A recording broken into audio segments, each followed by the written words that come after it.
받았을 땐 다 같이 감사합니다라고 얘기하잖아요. 그죠? 선물을 받으면 우리가 감사합니다라고 하는 말 대신에 여기는 그냥 아멘. 주님의 우리에게 선물을 주신 주님을 찬양합니다. 할렐루야. 아멘. 에베소서 2장 8절 9절 너희가 그 은혜를 인하여 믿음으로 말미암아 구원 얻었나니 이것이 너에게서 난 것이 아니요 하나님의 선물이다. 구원받는 선물을 받았기 때문에 우리는 이 찬양을 들으면서 공감하잖아요. 그래서 아멘, 맞습니다. 하나님 맞습니다. 아멘, 아멘. 우리에게 구원의 선물을 주신 주님을 찬양합니다. 할렐루야. 아멘, 아멘. 우리 하나님의 말씀입니다.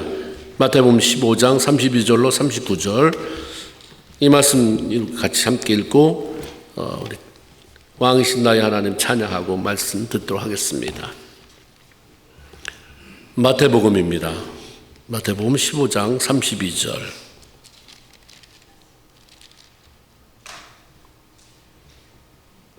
예수께서 제자들을 불러 이르시되 내가 무리를 불쌍히 여기노라. 그들이 나와 함께 있은지 이미 사흘임에 먹을 것이 없도다. 길에서 기진할까 하여 굶겨 보내지 못하겠노라. 제자들이 이르되 광야에서 우리가 어디서 이런 무리가 배부를 만큼 떡을 얻으리이까. 예수께서 이르시되 너희에게 떡이 몇 개나 있느냐 이르시되 7개와 작은 생선 2마리가 있나이다 하거늘 예수께서 무리에게 명하사 땅에 앉게 하시고 떡 7개와 그 생선을 가지사 축사하시고 떼어 제자들에게 주시니 제자들이 무리에게 주매 다 배불리 먹고 남은 조각을 7광주리에 차게 거두었으며 먹은 자는 여자와 어린 아이 외에 4,000명이었더라. 예수께서 무리를 흩어 보내시고 배에 오르사 마가 지경으로 가시니라. 이는 하나님의 말씀입니다. 아멘.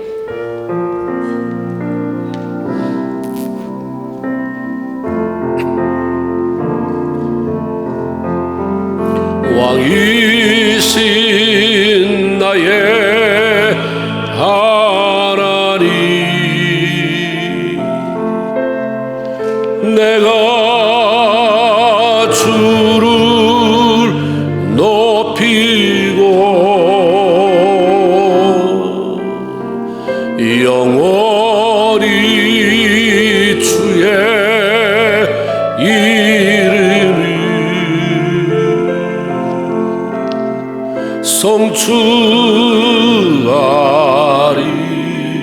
성추하리이다. 우리 한번 간주만 해보세요. 피아노만 하는 걸 좀 듣고 한 번 더 찬양합시다. 하나님 우리의 왕이십니다. 매번 우리가 찬양하면서 내가 주님을 높입니다. 영원히 하나님이 주님의 이름이 높임 받으세요 고백합니다. 우리의 삶이 그렇게 살아야 되지만 이 예배 시간에 내가 정말 하나님을 나의 왕으로 삼고 왕이신 하나님 내가 높여드립니다는 그런 표현이 이런 표정 속에서 마음 속에서 예배드리는 자세를 통해서 하나님 앞에 그렇게 보여줄 수 있기를 간절히 원합니다. 그런 마음으로 한 번 더 왕이신 나의 하나님 정말 그분이 나의 왕이십니다를 정말 그렇게 고백하면서 부릅니다. 왕이신 나의 하나님 내가 주를 높이고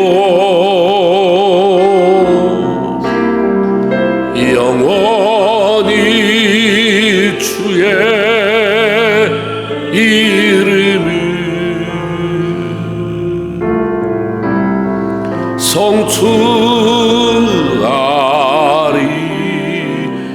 성추하리이다.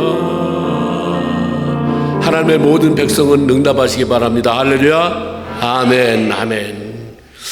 예수님께서 이 땅에 머무시는 동안 그분이 하신 일은 가르치며 전파하며 치유하는 일이었다. 이렇게 성경이 알려주고 있습니다. 예수님을 통해서 놀라운 천국의 복음이 선포되어지고 치유가 일어나고 그때까지 듣지도 못하고 보지도 못한 기적들을 경험하기 때문에 예수님이 계신 곳 그 어느 곳이든지 수많은 무리가 따라갔습니다. 어느 날 예수님께서 갈릴리 호숫가 근처 산으로 가셨을 때 그때도 어떻게 들었는지 소문을 들은 수많은 무리들이 예수님을 찾아왔습니다. 그냥 온 것이 아니라 다리 저는 사람, 장애인, 맹인, 말 못하는 사람 등 예수님을 통해서 치유가 필요한 사람들을 데리고 왔습니다. 그들의 간절함을 아신 예수님이 그들을 고쳐주십니다. 31절에 말 못하는 사람이 말하고 장애인이 온전하게 되고 다리 저는 사람이 걸으며 맹인이 보는 것을 무리가 보고 놀랍게 여겨 이스라엘 하나님께 영광을 돌리더라. 엄청난 기적이 일어났습니다. 어떤 대단한 사람이 일으킨 게 아니라 하나님이 하셨습니다. 그 하나님은 지금도 살아계시는데 살아계신 하나님의 역사가 이 시간 이 자리에도 일어나고 여러분 개인에게도 일어나게 되길 주의 이름으로 축원을 드립니다. 그 누구도 너무 놀라워서 하나님의 압도적인 임재 속에서 그냥 입이 쩍 벌어지면서 영광 하나님 대단하다. 집에 갈 생각을 하지 않습니다. 그렇게 사흘이 지났어요. 하나님의 영광에 압도되어서 사흘 동안 집에 가고 싶지 않다. 계속 기도하고 싶다. 계속 예배하고 싶다. 이런 마음이 드십니까? 빨리 이 자리를 떠나야 될 텐데 늘 그런 마음으로 예배를 들으십니까? 본질적으로 들렸어요. 이것은 예수님께서 계획하신 3일 동안의 부흥회가 아니었습니다. 찾아온 사람들의 갈망과 그들을 불쌍히 여긴 예수님의 마음이 만들어낸 거룩한 집회였습니다. 물고기 2마리와 보리떡 5개로 5,000명을 먹인 기적이 바로 앞에 있었어요. 14장, 오늘 지금 15장 말씀을 같이 듣고 있는데 그때는 몸이 끝나자마자 예수님은 사람들을 보내기에 바쁘셨어요. 다 흩어서 빨리 가, 빨리 집에 가라, 빨리 집에 가라. 마태복음 14장 22절에 예수께서 즉시 제자들에게 재촉하사 자신이 무리를 보내는 동안에 이게 오병이어의 기적이 끝났을 때의 얘기입니다. 내가 무리를 보낼 동안에 너희는 빨리 배를 타고 앞서 저편으로 건너가라. 왜 집회를 끝났는데 안 가고 싶은 사람도 있을 텐데 왜 다 흩어 보냈을까? 우리는 알 수 없지만 한 가지 분명한 이유는 그때 모였던 청중, 대부분의 청중이었던 유대인들이 오병이어의 기적을 경험하고 나서 오늘은 그들이 다 하나님 앞에 영광을 돌렸다라 하는데 딴 생각을 가졌어요. 예수님을 정치적인 왕으로 삼으면 참 좋겠다.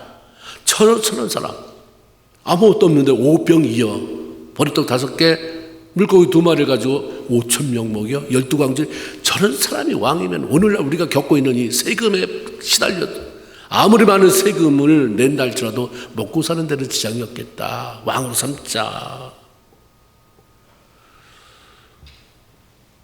요한복음 6장 14절 15절에 이 생각을 지금 아셨어요. 그 사람들이 예수께서 행하신 이 표적을 보고 말하되 이는 참으로 세상에 오실 그 선지자다 하더라. 그러므로 예수께서 그들이 와서 자기를 억지로 붙들어 임금 삼으려는 줄 아시고 다시 혼자 산으로 떠나시더라. 내가 원하는 건 뭐 정치적인 거 아니다. 은혜 받으러 와서 왜 자꾸 정치적인 거 빨리 가, 빨리 집에 가, 빨리 가. 근데 이번에는 예수께서 갈릴리 호수 동편에 위치한 대가벌레 지역으로 가셨고 주로 이방인들이 모여들었습니다. 그들은 어떤 정치적인 이슈에 관심이 없었어요. 단지 주님의 말씀으로 채우기를 원하는 배고픔이 있었고 그 대단한 소문을 들은 예수님을 통해서 치유받고 싶은 그 관심뿐이 없었습니다. 그러니까 30절에 보면 마치 이번에 우리 예수를 만나는 예수님의 매번 여기 이방 지역에 이 광야 지역에 올 것도 아니고 마치 이번이 아니면 다시는 예수님이 만날 기회가 없다고 생각하는 사람처럼 자신만이 아니라 내가 알고 있는 예수를 꼭 만나야 될 사람, 예수가 필요한 사람, 예수를 만나서 치유를 받아야 될 사람을 여러 명씩 끌고 왔다고 그랬어요. 그러니까 여럿씩 데리고 왔다고 그랬어요. 나는 평소에 내 니드에 너무 급급해서 나는 이게 필요하니까 나 하나 살기 급급해서 남을 돌아볼 여유가 없어서 나도 이렇게 필요한데 저 사람도 꼭 예수가 필요해. 그래서 5-6명씩 끌고 오는 여럿을 끌고 오는 그런 일이 있었나. 나 하나 지키기에 급급한 신앙, 나도 지키지 못하는 신앙, 그 신앙이 뭔 신앙이겠어요? 나도 변화시키지 못한 예수님의 파워, 말씀의 파워. 그 말씀의 파워는 뭐예요?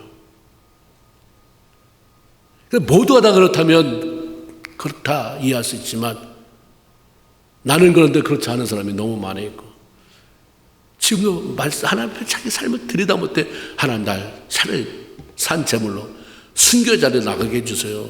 그러면서 가장 많은 순교자를 낸 21세기에 삶을 살아가는 사람이 있다. 그런 가운데 나는 누구인가? 내가 믿는 예수는 어떤 분인가? 내가 받아들인 복음은 어떤 파워가 있는가? 예수님은 날짜가 지나가는 것을 개의치 않았어요. 와, 하루가 지났는데 야, 벌써 이틀째다. 이런 거 개의치 않았어요. 왜 3일이 갔을까? 거기 온 사람은 다 고쳐준 것 같아요. 보니까 3일이 왜 필요하겠어요? 날짜 가는 것에 개의치 않고 그런 사람들의 갈망을 모두 채워주셨고 사람들도 사흘 동안 그 자리를 떠나지 않았습니다. 거룩한 갈망, 목마름이 예수 그리스도를 통해서 하늘의 능력이 풀어지게 된 거죠.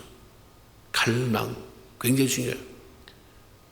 내가 능력이 없어서 저는 그렇게 말씀하잖아요. 하나님의 능력이 없어서 안 풀어지는 게 아니라 거룩한 것을 돼지에게 개에게 주지 말라 말씀하잖아요. 정말 갈망하느냐? 너 정말 필요해? 그 갈망이 없으니까 안 풀어지는, 갈망이 있으니까 예수를 통해서 살 동안 이렇게 풀어지기 시작합니다. 그래서 많은 사람들이 회복을 경험합니다. 시편 107편 9절에 보면 하나님은 사모하는 영혼에게 만족함을 주시며 줄인 영혼에게 좋은 것을 주신다. 만족함과 좋은 것 채워지면 다 채워지는 거 아니에요? 만족함과 좋은 것을 어디서 채울 것입니까? 그가 하나님이 채워주시는데 누구에게? 사모하는 영혼에게 그 사모하는 마음이 있는가? 시편 42편 1절에 하나님이여 사슴이 시냇물을 찾게 갈급한 같이 내 영혼의 주를 찾게 갈급합니다.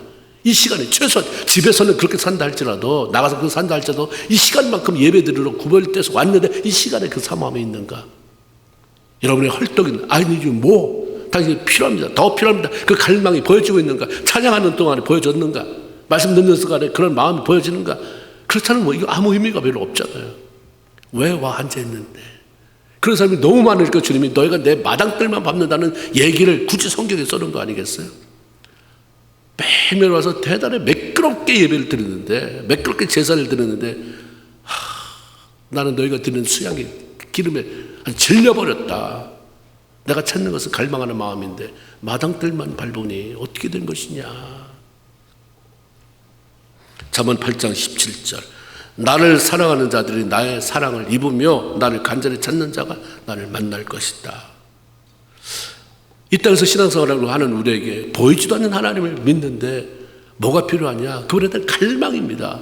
그 갈망이 만나지는 주님과 만나져서 내 안에 대단한 전쟁이 일어나는 지진이 일어나는 그래서 내 가지들이 쏟아져 나가고 주님의 것으로 채워지는 이런 것을 경험하는 것 이게 반드시 필요해요.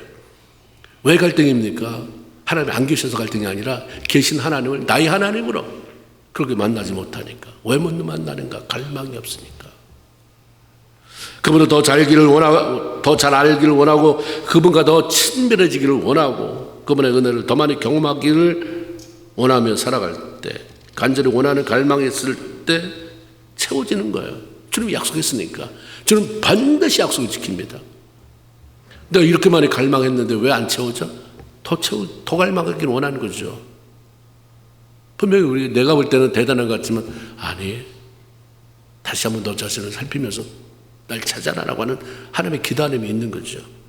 사흘이 지나서 사람들이 돌아갈 때가 왔습니다.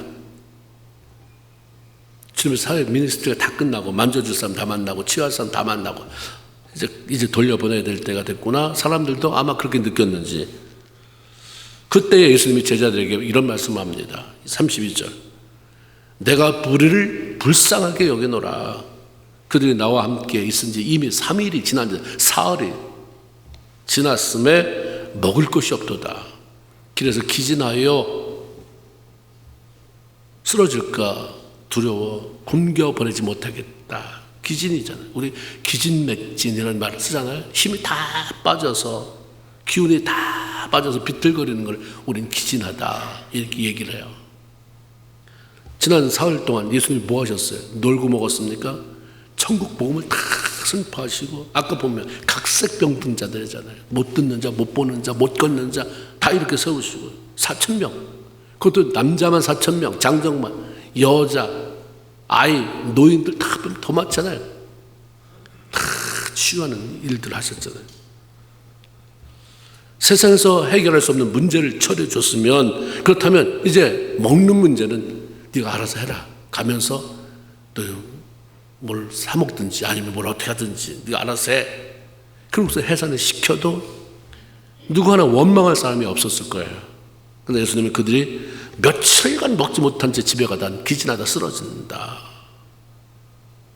그러니 음식을 좀 먹여보내야 되겠다. 이게 바로 우리 하나님의 전인적인 그 주님의 마음에, 우리를 향하는 마음. 하나님의 영적인 면에만 관심이 있는 분이 아니라 우리 삶 전체에 대해서. 그러니까 너 영적인 것만이 아니라, 그러니까 하나님이 사도 바울 때에서 사랑하는 자여 내 영혼이 잘 되기를 하나님이 원하신다 이러지 않았어요. 내 영이 잘된 같이 내가 범사가 잘 되고 강건하여지기를, 이게 다 하나님이 온전한 모습으로 회복되기를 원하시는 게 하나님의 마음이에요. 내가 영적으로 채워졌으니까 가서 알아서 먹는 거 네가 제발 처리해. 알아서 땀 흘려서 아주 죽기 살기로 애써서 돈을 모아서 살든지 해. 아니라 먹는 문제도 하나님은 관심이 많은 분이에요. 우리 사업에 관심이 많은 분, 우리 직장에도 사업에 관심이 많은 분, 나의 개인적인 삶에도. 그러니까 그 주님을 찾아라 이 말이에요. 너 혼자 애쓰지 말아라. 그 주님이 수고하고 무거운 짐 진 자다. 왜 수고하고 무거운 짐이 있습니까? 나 혼자 하려다 보니까 너무 머리가 깨져나갈 것 같아요. 우리는 아무리 대단해도 내가 생각하는 범주 이상을 벗어날 수 없어요. 고민하고 또 고민해도 계속 다람쥐 쳇바퀴 돌다가 거기서 몇몇 돌면서 그 자리에 원점으로 오는데, 주님 앞에 나오는 게, 누가 그러잖아요. 여기서 여기로 내려오는 게 몇 번 안 되는데 그게 그렇게 힘들다. 하나님 앞에 수도 없이 말씀 듣고 읽어서 주님 앞에 해결점이 있다라고 들었으면서도 그 앞에 나가는 거는 너무 힘든 거예요. 나가서 기도하는 것보다 내가 해결 안 돼도 고민하고 또 생각하고 두통 머리 아파서 그냥 타이레놀 하나를 먹고 자더라도 그거를 반복하지 끊고 하나님 앞에 나가는 거 그렇지 않아요. 그러나 하나님은 너 그 문제까지 내 손에 있다.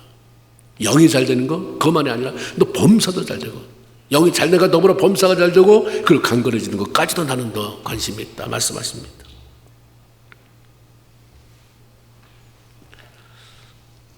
왜 예수님이 이런 생각을 하셨을까? 가다 기진해서 쓰러질 테니까 먹여보내야 되겠다 이런 생각 하시니요. 바로 답이 32절이에요. 내가 너를 불쌍히 여기노라. 너 불쌍했어요. 하나님이 변함없이 우리를 사랑하시고 불쌍하게 여겨주시지 않았다고 한다면 연약한 우리의 삶에는 아무 소망이 없어요. 내일에 대한 기대가 없습니다. 그러니까 연약함을 늘 인식하고 인정하고 하나님 난 연약합니다. 그러나 주님은 강하십니다. 붙어있게 없어서 하나님 이걸 원하시는 거지, 마치 하나님이 필요 없고 자기가 세상을 다 움직일 것처럼 다 계산대 두드리고 이거 생각쳐서 다 쓸데없는 짓 하고 있는 거예요. 사람의 마음으로 자기의 길을 계획할지라도 그 걸음을 인도하는 분은 여호와시다. 나중에서 맞습니다 하나님 내가 잘못 안 한다가 아니라 망신 다 당하고 있는 것마다 다 쏟아붓고 온다고 한다면 이러나 저런 하나님은 웰컴이지만 나는 아주 정말 수많은 세월을 잃어버리는 거예요. 수많은 이민사회에서 애쓰고 노력했던 거 다 쏟아버리면 뭐 남는 게 뭐가 있냐 이 말이에요. 하나님이 잠깐 늘 울타리가 되어줬던 것을 살짝만 들어도 다 쏟아내 나가요. 다 새나갑니다. 성경에 그렇게 말씀했는데 굳이 그걸 우리가 경험해 볼 필요 없잖아요. 망하는 걸 경험해 볼 필요 뭐 있습니까? 그 전에 하나님만이 최고입니다. 말씀이 그러니까 말씀 그런 대로 난 믿습니다. 에르미야 3장 22절 23절 하나님의 인자와 긍휼을 무궁하심으로 우리가 진멸되지 않았습니다. 이것이 아침마다 새로운 주의 성실이 거뒀소이다. 주의 인자와 긍휼을 무궁하심으로 인자와 긍휼, 사랑과 불쌍히 여기는 마음. 하나님이 우리를 사랑해 주시고 불쌍히 여겨 주셔서 그래서 우리가 어제도 살았고 오늘 살아 여기 온 것입니다. 그리고 내일 우리가 살려주시면 내일도 그렇게 살아가는 것이죠. 인자와 긍휼을 사랑과 불쌍히 여기는 마음, 하나님의 끊임없는 하나님의 특징이 내가 너를 사랑한다, 나는 너를 불쌍히 여긴다. 하나님은 왜 우리를 그렇게 불쌍히 여길까? 여러분 스스로 생각해 보세요. 내가 하나님이라고 하면 나 같은 사람을 어떻게 생각하실까? 아이고 최대한 우대하시지, 나 같은 사람이 어딨어. 이렇게 하나님을 사랑하고 이렇게 봉사하고 이렇게 매 순간순간 생각이 다 하나님 앞에 온통 다 집중되어 있는데 그런 사람은 사랑하지 않는 하나님이 어디 있어? 이런 자신감이 있는지. 아이고, 우리가 이건 세상 말이지만 사람들이 아이고 귀신은 저 같아서 저런 사람 안 잡아먹고 뭐하냐 이런 말 하잖아. 하나님이 나 같은 사람을 왜 이렇게 사랑하시지? 왜 나는 이렇게 하나님 볼 때 이렇게 뻔뻔하고 빠르서 지저분하고 생각이 이렇게 하나님 앞에 정말 청개구리 같은 신복으로 어근짱 나가고 있는데도 왜 변함없이 내 하나는 아무 일 없었던 것처럼 여전히 날 보호하시지, 여전히 나에게 축복하시지. 하나님 왜 그렇습니까? 둘 중에 하나 아니겠어요? 하나님 무관심하거나 아니면 불쌍히 여기십니다. 근데 하나님은 불쌍히 여겨요, 우리를. 왜 이렇게 불쌍히 여기냐면 하나님이 인간을 만드셔서 그 인간이 어떤 존재인지를 너무 잘 아니까. 알면 이해가 돼요. 알면 우리가 그렇구나. 왜 미워합니까? 모르니까 미워하잖아요. 그렇게 얄미워요. 겉으로 볼 때는 막 굉장히 다 가진 것 같고 그런 교만한 것 같은데 저 사람 저렇게 문제가 많구나. 저 문제를 어떻게 처리할 수가 없으니까 사람들 앞에서도 그냥 자기 자존심 세우느라고 콧대 높은 것처럼 그렇게 말을 틱틱거리는데 정말 불쌍한 사람이구나. 알고 있잖아요. 알면 대적하지 않아요. 알면 미워하지 않아요. 미워할 수가 없어요. 하나님 우리를 너무 잘 알거든. 왜? 우리가 하나님이 지었잖아요. 뭐로 지었어? 흙으로 지었단 말이에요. 흙처럼 연약한 게 어디 있어요? 아무리 단단하게 굳혀놔도 물속에 집어넣으면 금방 흐물흐물해요. 그러니까 발로 툭 치면 금방 깨지는 게 흙 아닙니까? 그 사람이 이렇게 말씀하셨어요. 시편 103편 13절 14절 아버지가 자식을 긍휼히 여김같이 여호와께서는 자기를 경외하는 자를 긍휼히 여기시나니 이는 그가 우리의 체질을 아시며 우리가 단지 먼지뿐임을 기억하시기 때문이다. 우리가 흙으로 만들어졌기 때문에 저거 어떻게 해, 저거 내가 불쌍히 여기고 도와주지 않으면 저 금방 깨지는데 저거 어떻게 해. 근데 우리만 몰라요. 대단한 줄 알고. 그러니까 우리가 정말 이걸 아는 사람은 아무리 잘 살아도 아무리 잘 나가도 하나님 나는 흙일 뿐입니다. 나는 금방 흙 불면 날아갈 수밖에 없는 먼지뿐입니다. 그 겸손해질 수밖에 없는 거예요. 어설픈 사람이 교만해지는 거예요. 정말 고수는 겸손해요. 우리 보세요. 국가적으로도 세계적으로도 대단한 일을 이룬 믿음의 사람들 보면 다 겸손, 그렇게 겸손할 수 없어요.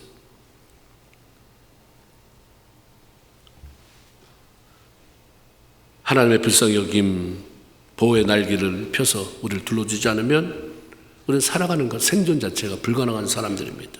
그래서 사랑받을 조건이 아무것도 없음에도 불구하고 나를 있는 그대로 사랑하시고 얼마든지 외면해도 좋을 나를 불쌍히 여기서 포기하지 않고 보호하시고 인도하시는 그 하나님의 은혜를 깨닫게 되면 그냥 그저 감사. 왜 감사하는데? 그냥 감사. 그냥 감사. 내가 숨 쉬고 있다는 것 자체가 그저 감사. 언제까지 할 건데? 묻지 마세요. 평생 감사요. 따라합시다. 그저 감사. 평생 감사. 근데 뭘 원망할 게 많아요? 뭘 이렇게 컴플레인이 많습니까? 뭘 이렇게 못마땅하고 짜증스러울 게 많습니까? 살았다고 하는 여기서 숨이 나오니까 이거 걷어가면 그 전에 오늘 여러분의 지금 당장에 예배 끝나고 나서 내가 너 숨 걷어가겠다. 오늘 밤에 내가 네 목숨 걷어가면 네가 자랑하는 저거 다 뭐가 되느냐 했던 것처럼 오늘 걷어간다고 한다면 여러분 신바람 나겠습니까? 야, 내가 그렇게 그리던 아버지 앞에 가는구나. 그냥 자듯이 그냥 사라지는 게 아니라 한 30분 전에 노티스 줘서 오늘 30분 후에 너 데려갈 거다 했을 때 어떤 표정을 지을까? 벌떡 일어나서 하나님 앞에 싹싹 들면서 하나님 정말 잘못했습니다. 한 번만 기회를 주십시오라고 말할 것인지 내가 하나님 이때를 얼마나 사모했다고 이럴 것인지 우리가 하나님을 긍휼히 여겨주셔서 아버지가 자식을 불쌍히 여기는 것처럼 그렇게 불쌍히 여기셔서 살아가고 있다는 것을 깨달으면 그냥 그저 감사해요. 그저 감사. 그리고 평생 감사하겠다는 그냥 말이 그냥 나오는 거 평생 감사.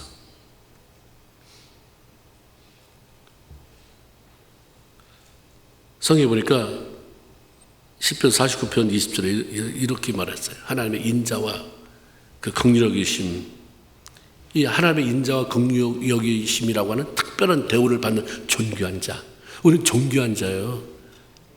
세상에 대단한 어떤 뭐 그런 명예를 갖지 않아도 하나님이 내가 너를 만들었고 내가 너를 특별한 관심 속에 너 존귀한 자다.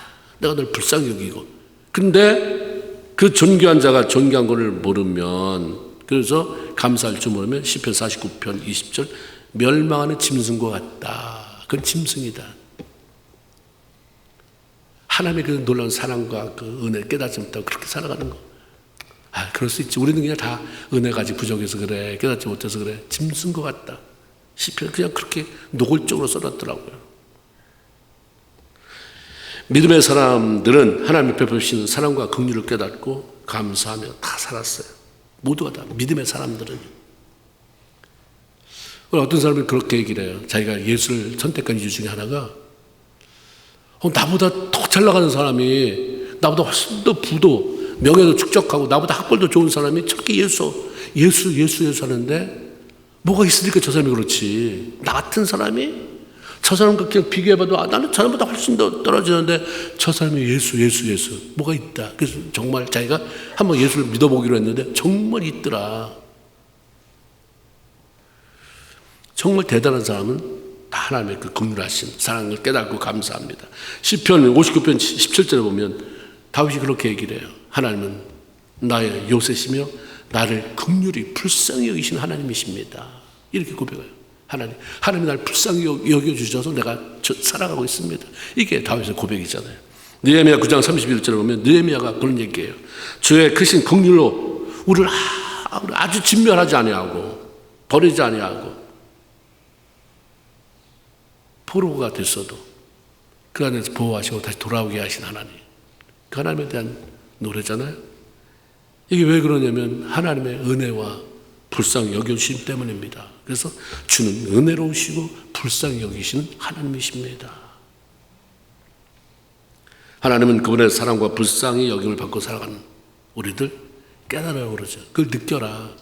네 삶 속에 네가 느끼려고 마음을 열면 느껴져요. 보여지죠. 그리고 너도 다른 사람 사랑하고 불쌍히 여겨라.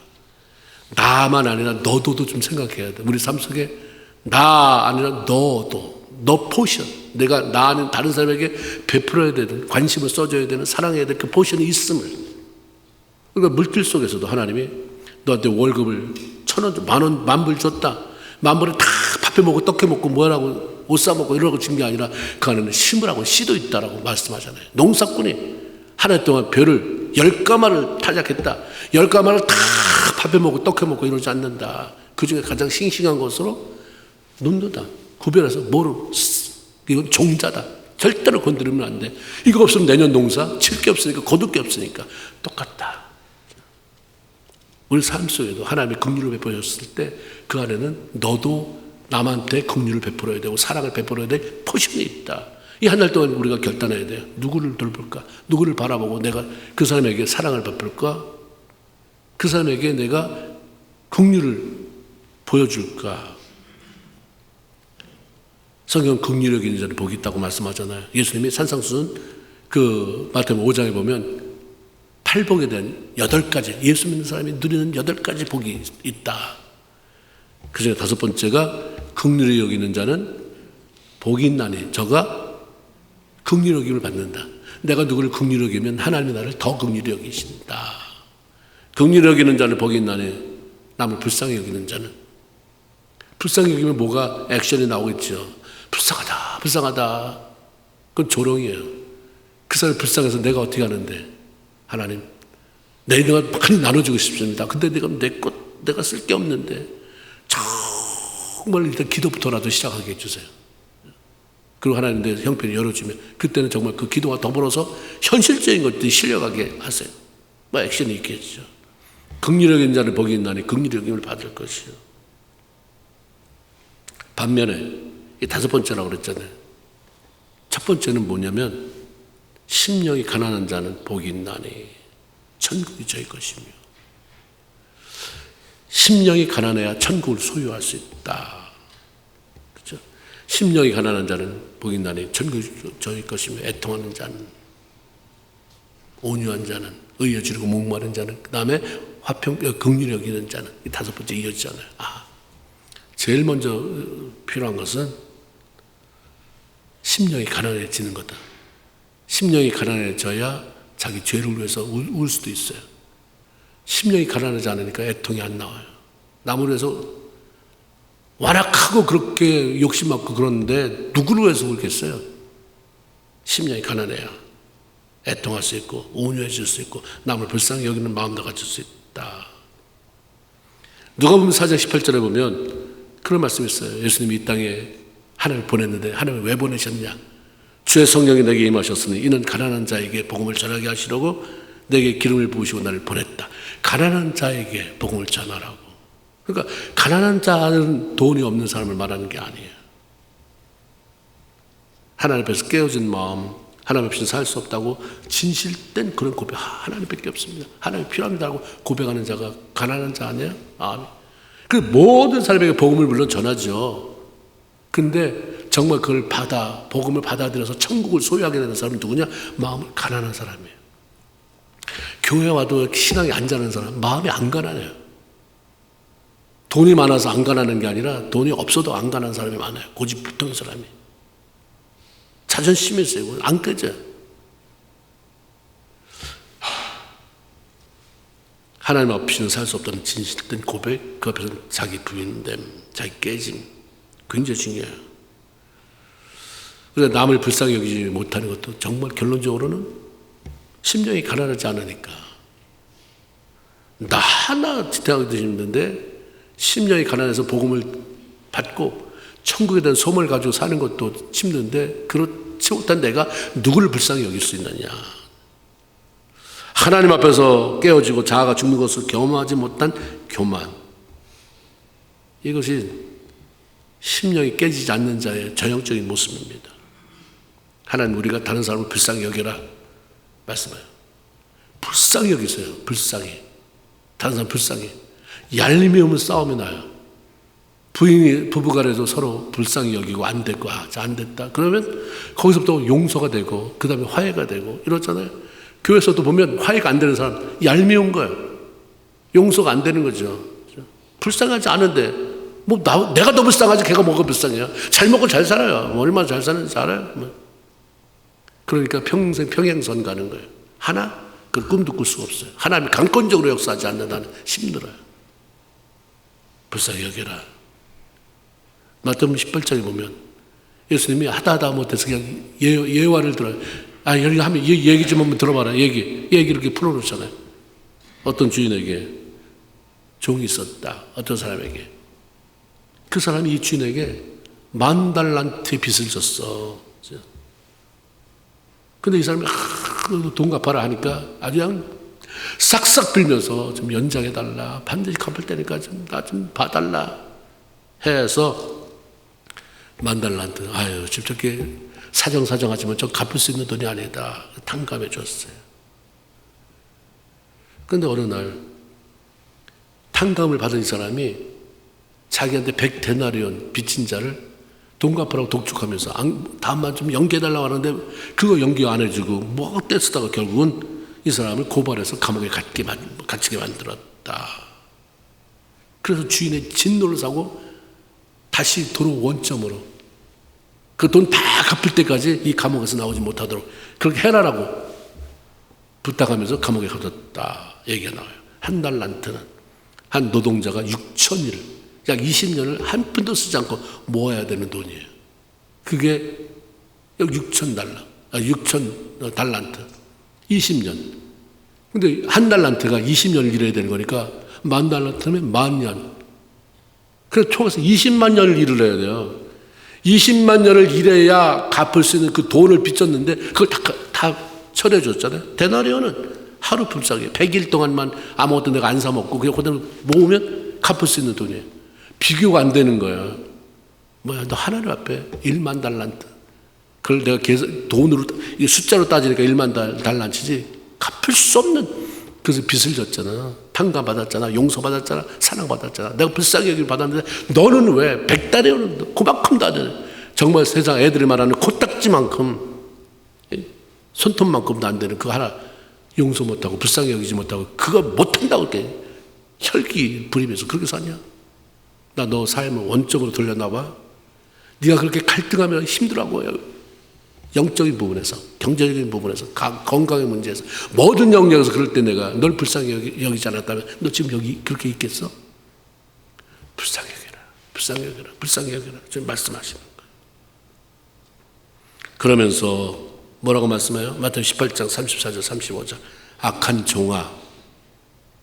그냥 따라하세요. 이거는 악한 종아, 내가 빌기에 내가 내 빛을 전부 탕감해 주었거늘 내가 너를 불쌍히 여긴같이 너도 내 동료를 불쌍히 여김이 마땅치 아니하냐. 마땅치 아니하냐. 좀 크게 얘기해보세요. 마땅치 아니하냐. 이 말은 뭐예요? 당연히 그렇게 해야 된다는 얘기예요. 근데 우리는 하나님의 말씀한 건 다 잘라내요. 그냥 귓등으로도 안 두고, 내가 필요한 거면 그때그때, 그것도 필요한 것도 어느 날 아쉬움이 나서 하나님 이거 필요한데요, 이거 필요한데요. 그래도 하나님이 천지를 다 품고 계신 분이기 때문에 들어주시지만, 그게 필요하면 그래 필요하구나. 그러지만 하나님 기뻐하는 사람은 하나님 그렇게 말씀하셨죠.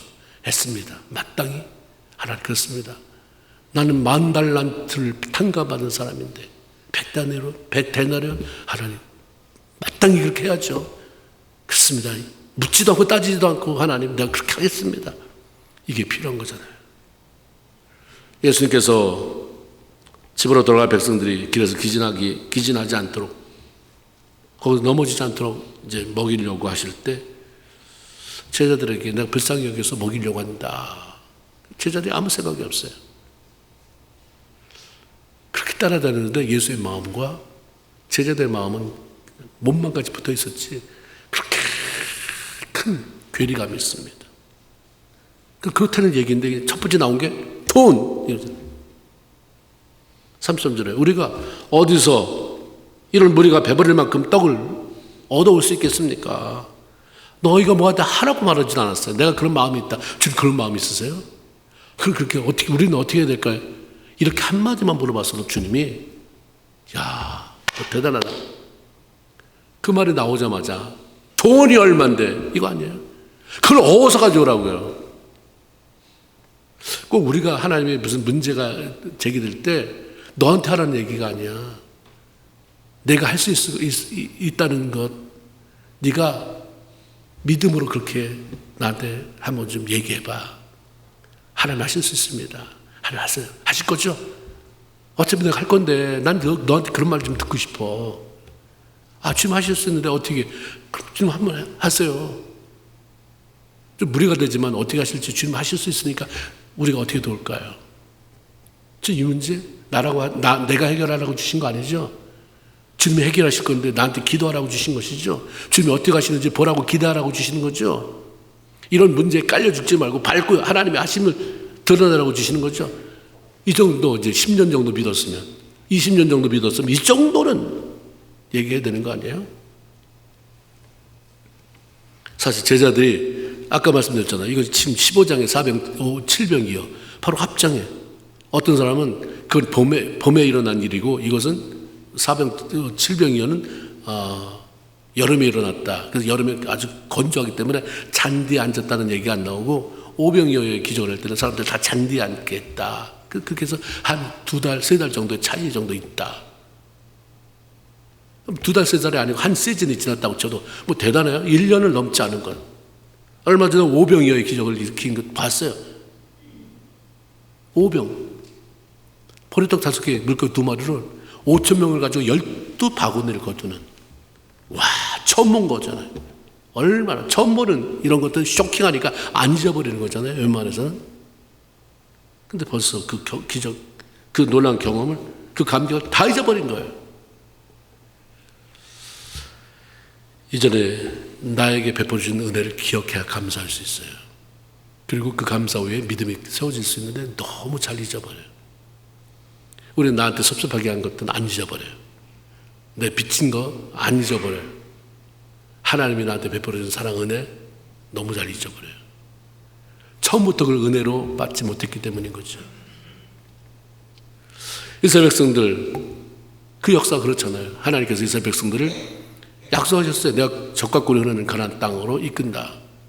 그걸 그 사람들한테 한 게 아니라 그 벌써 선조 아브라함, 이삭, 야곱, 다른 사람은 모르지만 하나님은 그걸 다 기억하고 계시면서 그 일을 하시기 위해서 애굽 땅에서 10가지 재앙을 내리면서 끌어내잖아요. 홍해 동풍이 불어서 길을 열어 마른 땅처럼 건너게 하시고, 건너자마자 만나로 그 구름기둥 불기둥으로 생수가 솟아 나오게 하는 그런 일들, 너무나도 우리가 보면 기적적인 것, 너무나도 신기하고 놀라운데 이 사람들은 매일 봐서 그런지 잊어버렸어요. 감격이 없습니다. 잊어버리고 나니까 나타나는 게 뭐냐면 그냥 매 순간 원망이에요. 은혜를 받고도 잊어버리면, 은혜를 받고 감사하면 은혜 후에 은혜, 감사 후에 감사가 쌓이지만 그걸 잊고 사니까 매 순간 원망이에요. 감사 조건 시큰둥, 원망은 너무 신선하게 매일매일 다가와요. 매일매일 짜증스럽고 매일매일 너무 원망거리가 많아지죠. 이스라엘 백성들 나오기는 가나안 땅 가려고 나왔어요. 적과 꿀 흐르는 땅. 그래서 적과 꿀 흐르는 땅을 가기 위한 그 과정 속에서 있어야 되는 기적들 다 보고 왔지만 결국 광야에서 망하고 말았어요. 왜 이러려고 사나 이 말이에요. 하나님의 여러분의 마침표는 그렇게 사는 게 아니잖아요. 하나님의 이야기는 끝이 좋다, 해피엔딩이거든요. 중간에 죽지 마세요. 하나님이 여러분이 그냥 가만히 있으면 하나님 일하세요. 하나님이 하시는 일에 세상만을 깽판 놓지 말아요. 못한다 안 한다 뭐 이러지 말고 왜 이러시냐고 하지 마시고 그냥 하나님이 계획이 있겠지, 뜻이 있겠지, 하나님이 일하세요. 그러니까 하나님은 모세를 통해서 신명기 5장 15절에 말씀하실 때 딱 첫 마디가 너는 기억하라, 이렇게 하고 얘기를 시작하죠. 너는 기억해라. 그러면 쫙 흐르는 게 있을 거예요. 너 기억해봐. 여러분도 마찬가지일 거예요. 오늘 예수를 믿기 시작하지 않았다고 한다면 1년, 2년, 10년, 20년 신앙생활을 해왔다고 한다면 하나님이 너 기억해봐라 하면 맞다, 그때 이런 일 이런 거 보면 애가 뭐 죽을 고비를 넘겼다든지 갈등이 있었다든지 부부간에 갈등이 있었다든지 사업이 도산의 위기를 맞이했다든지 수도 없이 많은 일들이 다 지났을 때에 하나님이 어떻게 그걸 이기고 여기 오게 하셨는지 기억나는 게 있을 거 아니에요. 너는 기억하라. 그래서 네가 애굽 땅에서 종이 되었더니 내 하나님 여호와가 강한 손과 편팔로 거기서 너를 인도해낸 것 기억해라. 하나님께서 베풀어 주신 모든 은혜와 기적들을 기억하라고 말씀하십니다. 예수님은 제자들에게 너에게 떡이 몇 개 있느냐 물으셨고 제자들이 가져 나온 것은 떡 7개, 물고기 2마리 그랬어요. 그 작은 생선 2마리. 그러니까 떡 7개, 지난번보다는 2개가 더 많아요. 오병이어보다. 그 생선은 작은 생선 2마리. 이거 식욕이 왕성한 사람은 한 끼분도 안 되는 거예요. 빵이 얼마나 크냐에 따라서 틀리겠지만. 그래서 예수님이 그냥 그거 일하세요. 거기에 삽입된 말 있나 보세요. 이거밖에 없어?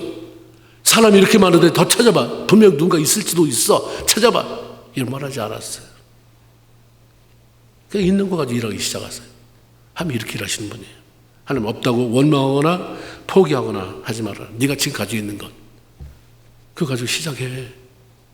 남하고 비교해서 저 사람은 어떻게 시작했는데 시작을 뭐 이렇게 시작했는데 돈을 이만큼 가지고 시작했는데 그건 그 사람 얘기. 넌 뭐 있는데 아무것도 없습니다. 너 아무것도 없긴 너 지금 살아있잖아. 숨쉬고 있잖아. 숨쉬고 살아있다는 거 그거 있어. 그거 가지고 일해.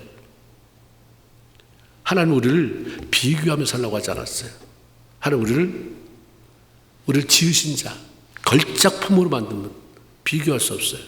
전 세상의 쌍둥이라도 지문이 다 다르다고 얘기하잖아요. 다른 사람은 똑같은 사람 한 명도 없습니다. 비교하지 말아라. 가장 비참한 게 뭐냐면 비교예요. 사탄이 가장 많이 하는 게 비교예요. 비교. 나 괜찮은데 나보다 못한 놈이 와서 월급을 더 받아. 비교가 어떻게 해서 비교가 된다.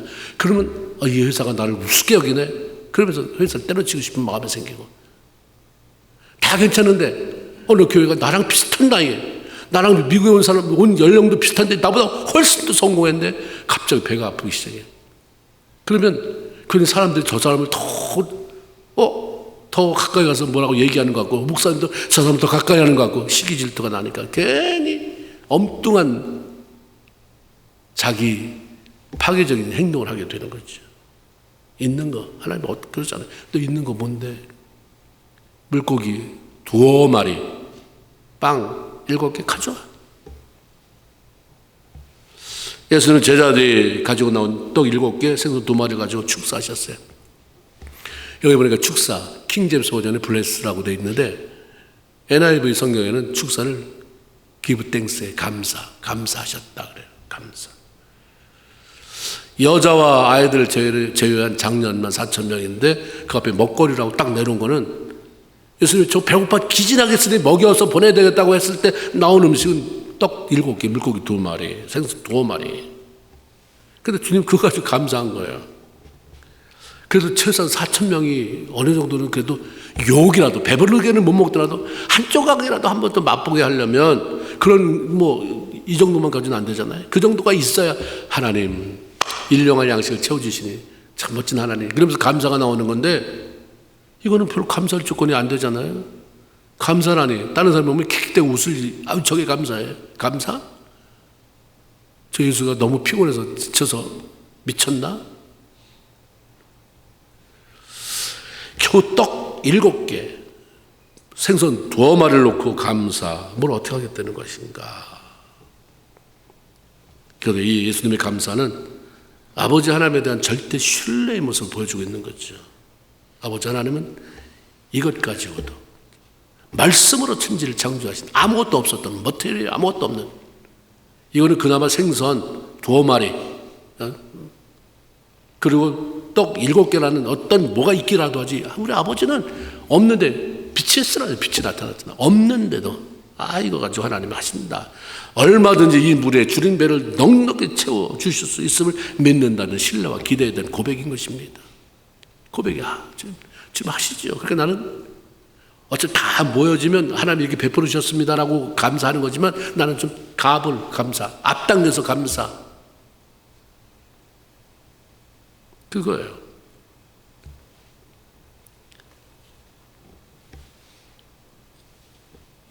예수님은 곱밖에 없는데 먼저 제자들에게 그걸 떼어주잖아요. 그러면서 너 가서 나눠줘라.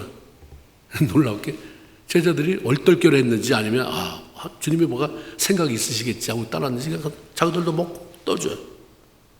그 봤을 거예요. 제자 12명의 제자들 나눌 때 생선이 또 있네, 또 붙네, 또 나오네, 떡이 또 나오네, 나도 해보자. 그렇게 됐어요. 거기 모인 사람이 다 실컷 먹었잖아요. 다 먹고도 7경주를 가득 채우게 됐다. 성경에 보면 오병이어의 기적 때는 5,000명이 먹고 12바구니에 가득 찼다고 그랬어요. 근데 이번에는 4,000명이 먹고 12광주리에 가득 찼다고 그랬어요.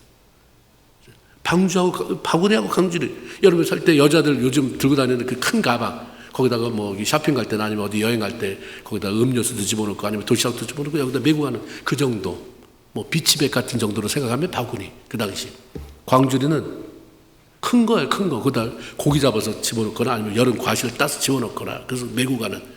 우리가 사도행전에 보면 사도 바울이 다메섹에서 유대인들에게 막 잡혀 죽게 된 상황에서 제자들이 이 바울을 어디다 태워요? 광주리가 태워서 위에서 밑으로 달아내리는 그런 모습이 있습니다. 그 광주리, 이 광주리 똑같아요. 사람 하나가 넉넉히 타고 내릴 정도의 광주리면 여기에 거둔 것을 얼마나 많은 거예요. 얼마나 많이 거뒀다는 거예요. 절대로 오병이어의 기적보다 12, 7 이렇게 비교할 수 있는 양이 아닌 거예요. 엄청 많은. 하나님이 만드신 놀라운 법칙, 감사하면, 갈망하면, 갈급하면 풍성히 채워주신다. 하나님을 신뢰하고 미리 감사하는 예수님의 그 모습을 통해 풍성한 기적이 일어났습니다. 백성들의 갈망이 클수록 더 풍성해지고 넘치는 은혜가 부어진다. 그러니까 우리가 참 중요한 거는 난 널 뭘 하라고 하는 게 아니야. 많이 가지고 나오지 마. 나오라고 하는 게 아니라 많이 갈망해라. 많이 하나님이 하실 수 있는 것을 사모해라. 그러니까 여러분의 믿음이 클수록 바구니가 클 수도 있고 광주리가 될 수도 있고요. 그러니까 여러분이 그냥 할 수 있잖아요. 뭐 하나님 앞에. 주님 뭐라고 그래요? 그냥 갈망해. 하나님 하신다고 그렇게 선포하고 미리 감사해. 우리가 하나님만 지닌 몸은 어디가 아플 때 좀 쉬면 되잖아요. 쉬면서 기다리면서 기도하면 우리는 자연 치유력이 있대요. 이 몸이 그냥 이렇게 자연적으로 이렇게 안에서 알아서. 근데 그거는 좀 더디잖아요. 그러니까 막 불안해. 그러니까 그걸 그 자연 치유로 하나님이 하실 것을 못 기다려. 그러니까 여기 찾아가서 이 약 먹고 저기 가서 이 약 먹고 사람 의사 만나고 하루아침 안 들으면 의사 바꾸기도 하고. 근데 그냥 너무 그렇게 성급하게 이 약 저 약 마구 먹는 것보다 필요하지만 좀 더 기다려보는 거죠. 기다리는 동안 하나님 이게 아픈데 하나님은 날 만드셨습니다. 만지셔서 고치실 능력이 있습니다. 하나님 자연적인 치유가 일어나게 하시고 내 안에 이 불안함이 사라지게 하옵소서. 이런 것도 기다리는 것도 필요하죠. 우리 삶 속에 수없이 많은 문제가 일어납니다. 그러나 하나님은 우리를 불꽃 같은 눈으로 살펴보시고 또 불쌍히 여기시면서 해결해 주시는 분입니다.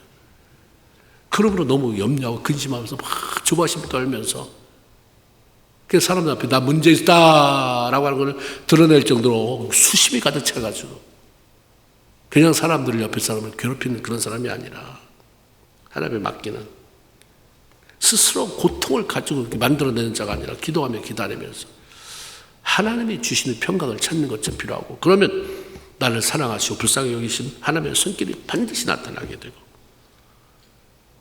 그 은혜를 우리가 삶 속에 경험하게 된다고 하는 사실이죠. 하나님 지금도 우리를 향해서 나는 너를 불쌍히 여긴다 말씀하십니다. 이것이 풍성한 삶, 이것이 회복의 은총의 삶을 살아가는 비결입니다. 하나님 날 불쌍히 여긴다. 하나님 날 사랑한다. 그 내가 하나님 날 불쌍히 여기시죠? 날 사랑하시죠가 아니라 하나님이 말씀했잖아요. 내가 너를 불쌍히 여긴다라고 하나님이 말씀한 거니까 그게 내가 받는 거죠. 내가 너를 불쌍히 여긴다, 사랑한다. 이거 붙잡고 매일매일의 삶을 주 안에서 승리하며 살아가는 그 베네핏을 마음껏 누리며 살아가는 성도들 다 되기를 주의 이름으로 축원을 드립니다. 아멘. 기도합시다.